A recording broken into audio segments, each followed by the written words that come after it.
Shalom saudara-saudari terkasih dalam Tuhan Yesus Kristus. Pada pagi hari ini sebelum kita memulai aktivitas kita pada hari ini, mari kita merenungkan kebenaran firman Tuhan dan kita berdoa kepada Allah Roh Kudus agar kiranya Allah Roh Kudus menolong kita dalam perenungan firman Tuhan hari ini. Mari kita berdoa. Terima kasih Tuhan karena kami diberikan kesempatan sekali lagi untuk bangun di pagi hari ini, dan kami akan merenungkan kebenaran firman Tuhan sebelum kami memulai aktivitas kami. Kiranya Allah Roh Kudus menerangi hati dan pikiran kami agar kami dapat mengerti dan melakukan firman-Mu dalam kehidupan kami. Terima kasih Tuhan, kiranya Engkau yang berbicara. Kami menyerahkan waktu ini ke dalam tangan-Mu, dalam nama Tuhan Yesus kami berdoa. Amin. Saudara, pada pagi hari ini renungan yang akan saya bawakan akan saya berikan dengan judul Bertahan dalam Rencana Allah, terambil dari Yakobus 5 ayat yang ke-11. Demikianlah firman Tuhan. Sesungguhnya kami menyebut mereka berbahagia, yaitu mereka yang telah bertekun. Kamu telah mendengar tentang ketekunan Ayub dan kamu telah tahu apa yang ada pada akhirnya. Disediakan Tuhan baginya, karena Tuhan Maha Penyayang dan penuh belas kasihan. Sedemikian jauh pembacaan firman Tuhan, mari kita merenungkannya. Saudara, dalam filsafat Taoisme yang dikembangkan oleh Lao Tzu, ada konsep Wu Wei yang berarti tidak bertindak atau bertindak tanpa paksaan. Filsafat ini menekankan harmoni dengan alam dan penerimaan atas alur kehidupan, termasuk menerima tantangan tanpa perlawanan yang sia-sia. Dalam ajaran Taoisme, seseorang diajak untuk menyerah pada arus kehidupan yang lebih besar, seperti air yang mengikuti jalannya melalui lembah dan gunung tanpa melawan rintangan yang ada. Namun filsafat ini menyisakan pertanyaan penting. Bagaimana jika arus kehidupan itu terasa seperti penderitaan tanpa akhir? Apakah kita hanya menyerah kepada takdir tanpa harapan, atau adakah tujuan yang lebih besar di balik penderitaan itu? Nah, disinilah Yakobus 5 ayat 11 membawa perspektif yang melampaui Taoisme. Ayat ini mengajarkan bahwa ketekunan bukan sekedar pasrah, tetapi mempercayai bahwa Allah, sang pribadi yang tertinggi di seluruh alam semesta ini, yang Maha Penyayang dan penuh belas kasihan, memegang kendali atas setiap situasi.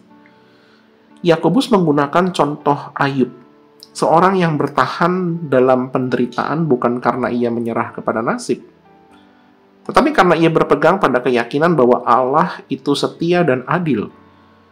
Ketekunan yang diajarkan Yakobus adalah ketekunan yang aktif, ketekunan yang bersandar pada pengharapan kepada Allah, bukan sekedar harmoni dengan alam atau keadaan. Kitab Yakobus kaya akan metafora dan ajaran praktis. Dalam konteks pasal 5, Yakobus memberikan nasihat kepada jemaat yang menghadapi ketidakadilan sosial dan penderitaan. Dalam ayat-ayat sebelumnya, Yakobus 5 ayat 1-6, Yakobus mengecam orang kaya yang menindas pekerja, menunjukkan bahwa Allah adalah pembela bagi yang tertindas. Yakobus kemudian mengalihkan fokus kepada para penderita dengan menyerukan kesabaran dan juga ketekunan, ayat 7-11. Ia menggunakan contoh petani yang menunggu hujan sebagai ilustrasi tentang bagaimana umat Allah itu harus bersabar menantikan penggenapan janji-janjinya. Nah, di dalam ayat 11 ini, Yakobus mengangkat Ayub sebagai simbol ketekunan yang diberkati Allah, menegaskan bahwa mereka yang bertahan akan melihat kesetiaan dan belas kasihan Allah. Yakobus menulis kepada orang-orang percaya yang tersebar di berbagai tempat. Banyak di antaranya adalah orang Yahudi Kristen yang hidup dalam penganiayaan dan kekurangan. Dalam konteks budaya Yahudi, kesabaran dan ketekunan sering dihubungkan dengan pengharapan mesianik, yaitu penantian akan pemulihan yang Allah janjikan melalui Mesias.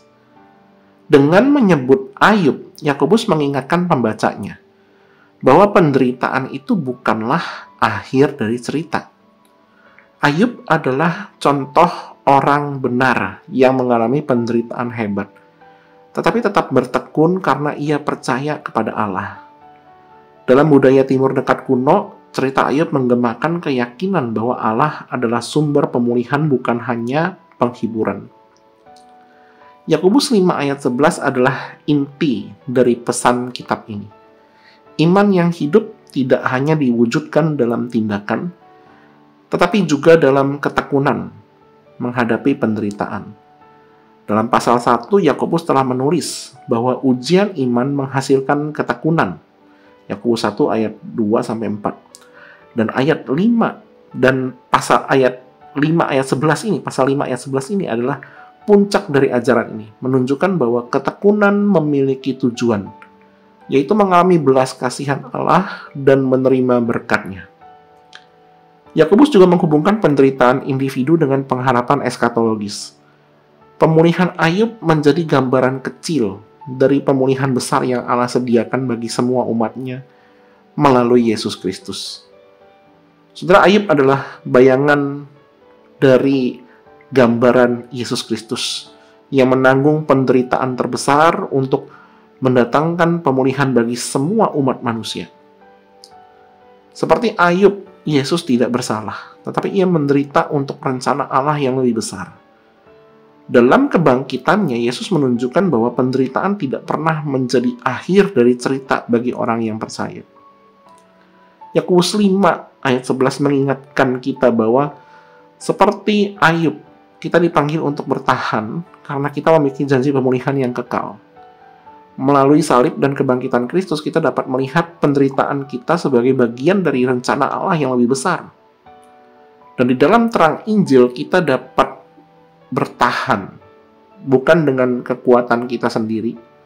Karena kalau kita bertahan dengan kekuatan sendiri, kita pasti akan jatuh.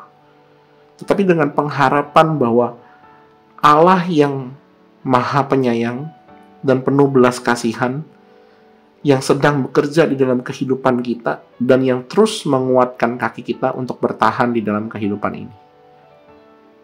Karena itu, ada beberapa hal yang perlu kita pertanyakan dan kita refleksikan di dalam hidup kita.